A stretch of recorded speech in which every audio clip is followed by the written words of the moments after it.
Most of the cheeses produced in the Scandinavian countries today are made using cooperative milk on a large scale, but it's still possible to find artisan cheeses high in the mountains.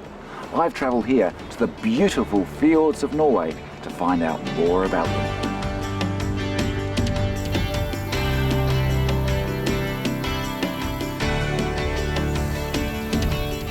Norway is the most northern country in Europe and offers some of the most spectacular natural scenery in the world. Wild rivers and enchanted fjords, vast expanses of empty wilderness are just some of the many attractions that bring people to this extraordinary country every year. I've come here to learn about Norway's rare traditional cheeses, which date back to Viking times. Traditional cheesemaking here once required two farms, a summer mountain farm called Setter for grazing between June to September, and a winter farm near the coast for the rest of the year where animals could be safely housed during the long cold winter months. In the 1850s, it was estimated that there were over 28,000 summer farms. Less than 1,200 remain today. The average Norwegian farm has just 17 cows or 75 goats, and the art of making traditional cheese the old-fashioned way has almost disappeared. So I've really got my work cut out to track them down. The first rare cheese on my list is called Pulltost, and I've come to visit the only producer still using authentic wooden trays. Yes, and here you have my diary. All the cheese made here is raw milk collected from the farm's small herd of Telemark breed cows. That we have to do is break this around like this with your hands. Like this? Yes? Only One-handed? now two. And why do you have to do that? Because we want it to be fluffy, more air into the cheese. Is this pine wood? Yes? Ah, okay. And that's what I can smell too. Yeah. Is sour and pine. Yeah. So why do you use wood? Because it's a very old tradition and you get a better taste of the cheese. Ah, okay. You can see here is the wood is very dry, and under here it start to be wet because the wood takes the wet from the cheese inside and you get the right color.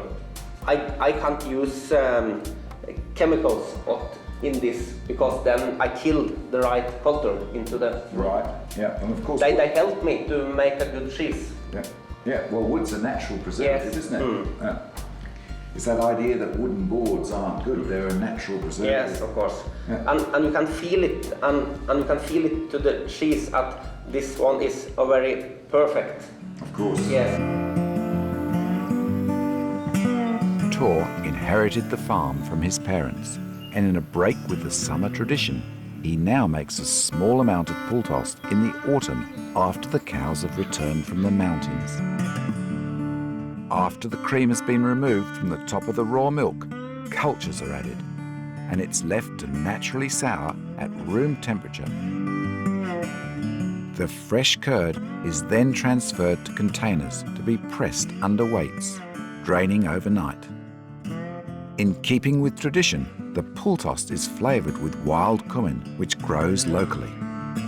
This fine, crumbly cheese is usually enjoyed by the locals with flatbread or with cooked potatoes and a large dollop of cream or butter. One of the neighbours dropped over to show me a traditional Norwegian lunch. And this is how you traditionally eat it? Yes, Potatoes? this is the way. With your flatbread? Yeah. With sour milk, sour cream. Sour cream. And then And butter. And you just brought it out here to tempt me, didn't you? How am I meant to eat this? With my fingers? No, I don't know. You have to use a fork. Ah! Very And clever. yeah. Okay.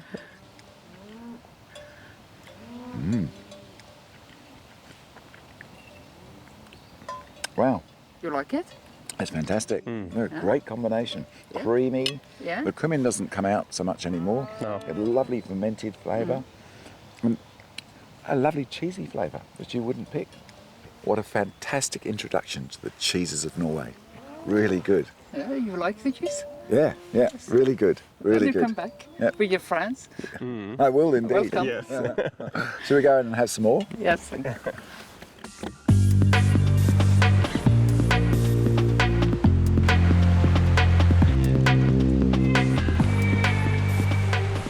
My next stop is a very special summer farm situated 750 metres above sea level in a national park.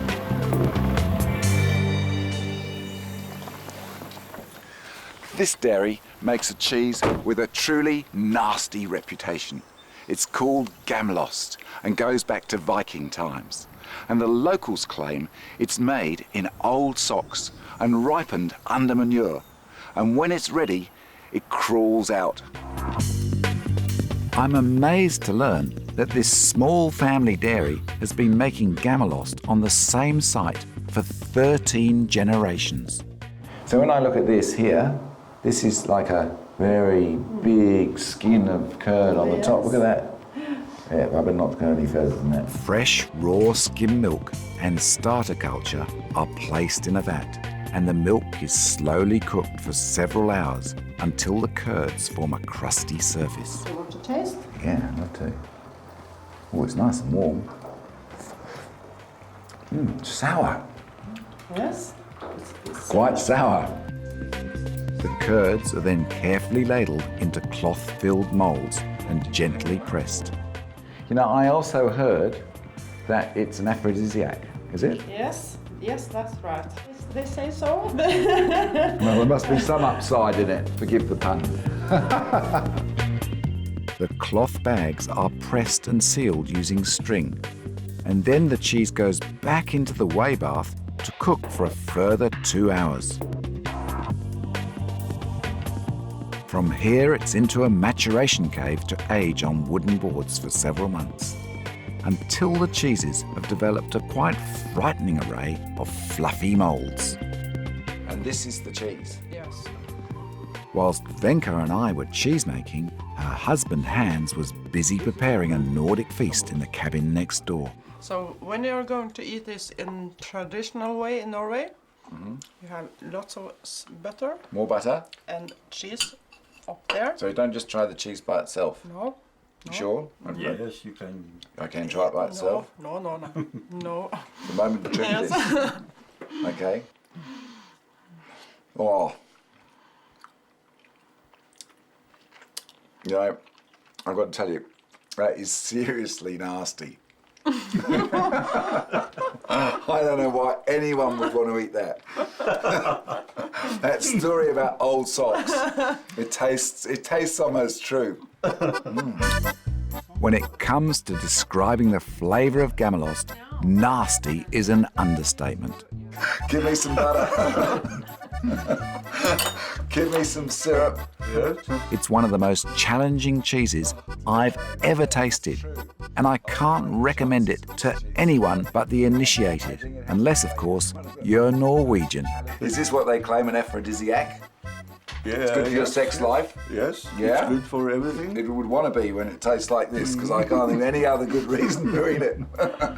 Hans and Venka assured me that it would take time to acquire a taste for Gammelost, but I'm not sure I want to hang around that long. That's certainly one of the great experiences. Thank you. Congratulations on great cheese making. And may you have many children. Thank you. That was great. Thank you very much. Nice trip. Good luck with it all. Thank you, Hans. Thank you very much. No, I'm going to come back when it's a little bit older. It's not quite strong enough for me. I wait till it's about 4 months old. Bye-bye. Okay. Bye. Oj, oj, oj. Jag har lite hundtyp, ja.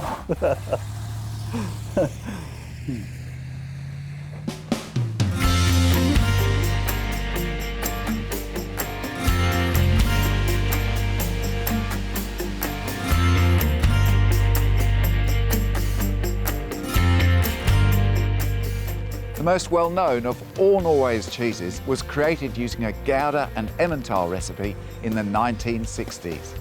It's famous for its holes, and its name, of course, is Jarlsberg.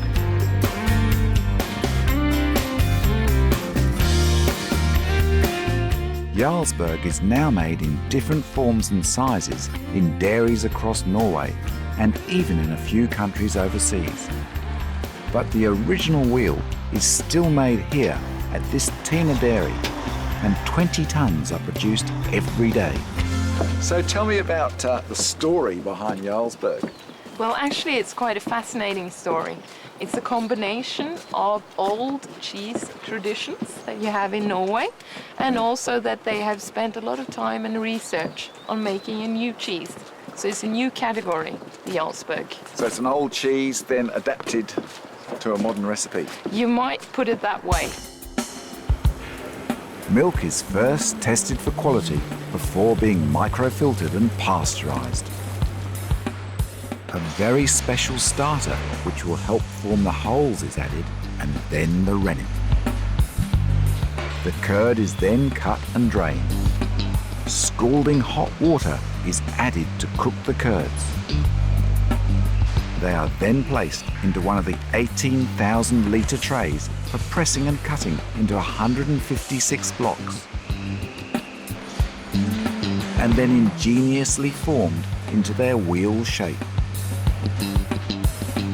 The wheels are then painted and labelled before being placed in a cool pre-store for 8 to 10 days curing. They are then moved to a hot, humid room for 18 to 24 days to encourage the famous holes to form before being matured for at least 4 months. So how much cheese do you keep in here? Here in these 3 stories here, we have 700 tons. Oh, only 700 tonnes. Yeah, it's Can we important. try one? Yeah, can you? Yeah. Okay. In my opinion, it's important to get a yellow cheese, Yeah. and it's you see it's a blank. You call it that? Yeah. Blank holes.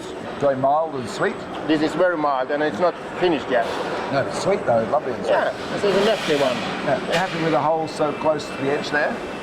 We want to have the holes during the whole cheese. Okay. Yeah. Okay. But it's difficult. It's something we're struggling with sometimes. But I think we managed quite good. The production of Jarlsberg is certainly very industrial, but it's helped many Norwegian farmers survive. And by collecting surplus milk, the cooperative has also encouraged traditional cheesemaking to survive as well. When I was a boy, my father brought me home one of these after a holiday in Norway and told me that it was used by the Norwegians for shaving. I've since learned that it's actually used to slice one of Norway's most important artisan cheeses. It's a brown goat's milk cheese, and this village is responsible for its survival today.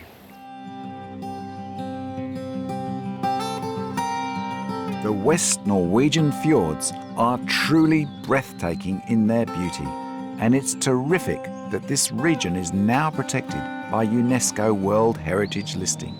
As luck would have it, this is also home to one of Norway's most respected raw milk cheeses.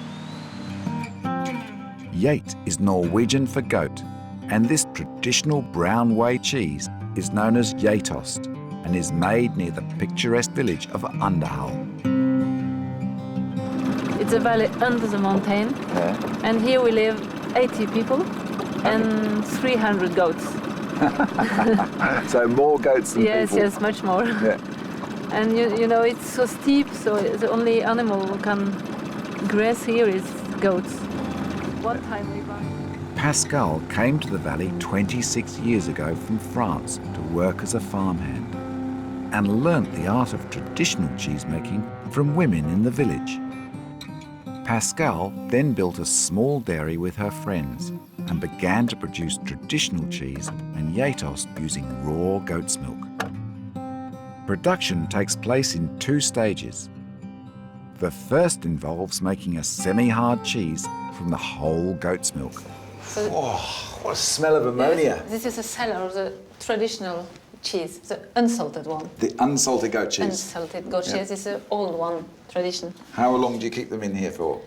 This one is just 2 months, but the oldest one we keep it for 1 year. But people here, they like it not so old because they use it with very strong meal. So it's very different cheese because the salt is so important. It smells good. Oh, it's sour. It's right. It's a little sour. Yes, because it's what makes cheese is souring. It's young, but if I give salt cheese to the people here, they say, oh no, salt. Okay. It's a tradition. Because I always thought that salt was essential to keep the cheese. But I think it's because we are in a cold country. In a warm country, I think it's more important to have salt. All went well for Pascal and her friends in this remote community until the authorities demanded they stop using raw milk, and a new road tunnel was built connecting the village to the rest of the country in the 1990s. It was rather hard because the farmers didn't know what future they will have with these new rules, you know, and it was about the same all over Europe.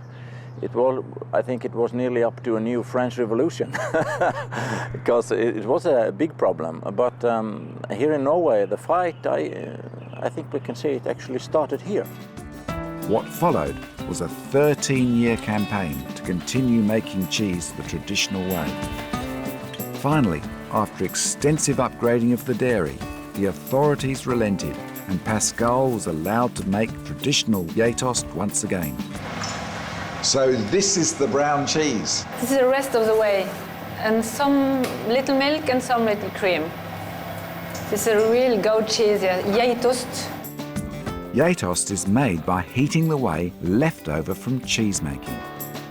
The whey is stirred for 8 to 10 hours until it begins to caramelize and develop a dark, rich brown colour. It's the best just now. Just taste. No, it's so good. Just taste? It's like being a kid again. When it's warm and just made, it's the best. It's sweet, caramelised. Sweet, caramelised, a little bit like toffee. The cheese is then allowed to cool, and after being removed from the vat, it's worked by hand into a small box shape.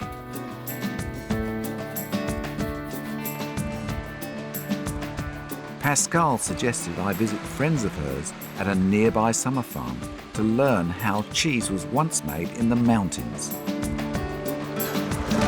Gosh, this is beautiful. Be careful, it's slippery. It's a nice place, and but very different from summer to winter. I know, but look at it, what a beautiful setting. What's in here? Yes, that's the milk. That's where we cool the milk. It's a refrigerator. Yeah. Okay. And it's always cold because... So that's the traditional way of keeping the milk? Yeah. And it comes from the glacier, so it's cold all the summer.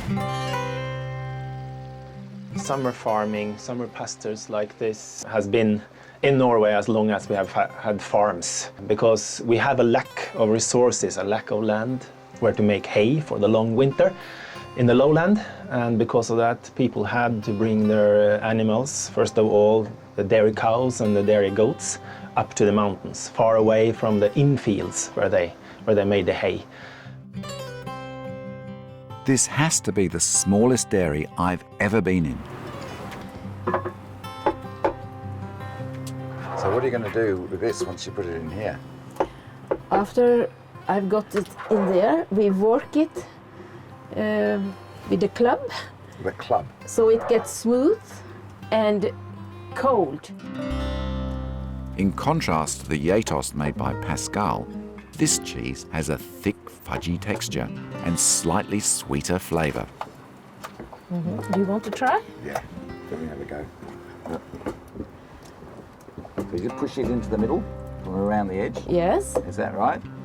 And then from back. the other end? Sometimes when it's a big portion and we are 2 persons, so we push it. 2 people do it. I'm not surprised yeah. actually. It looks easy, but it's...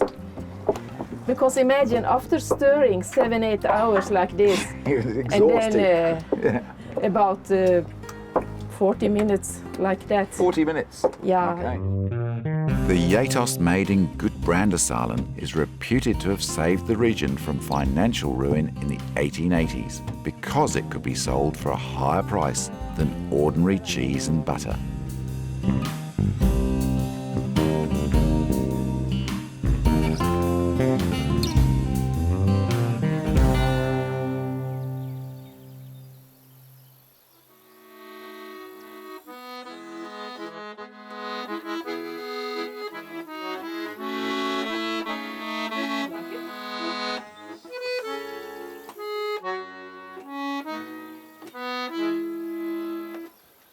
It's a nice way to introduce this cheese. This is delicious. It's got a beautiful caramel flavour to it, a little bit of salt in it, maybe, and it just carries all the way to the back of the taste buds. Gorgeous. It tastes like milk fudge. Goat's milk fudge. That's how I'd describe it. And it goes great with the coffee. We have to have a starter in the morning, and then that's brown cheese on the dark bread, some kind of dark bread, and coffee. So this is breakfast cheese with coffee? Yes. Well, thank you very much. Coffee, brown cheese fudge, Norway style. I've learnt a lot today. Thank you.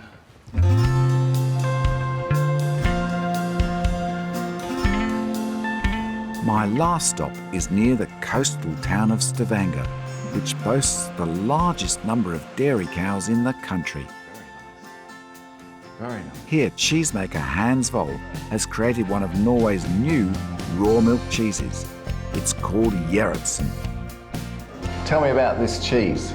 This is a mild cheese, but there is much taste in it because of all the natural milk. I started in 2001.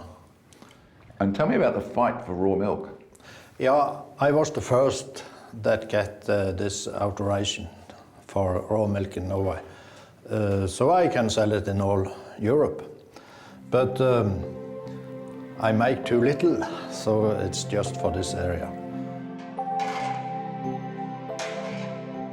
Hans makes most of his cheeses alone and matures them for at least 6 months. This beautiful cheese, delicious, really special. Thank you very much. Good luck with it. Thank you. I need that. No, you don't. That's for sure. It's great.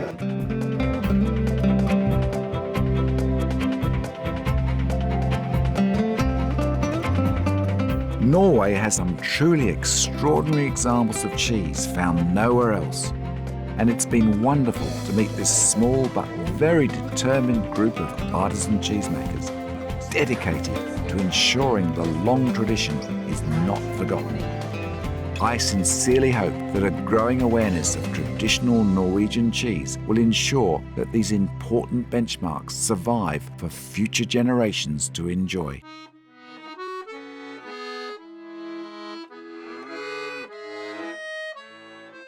Ostebiter Norge. Cheese slices Norway.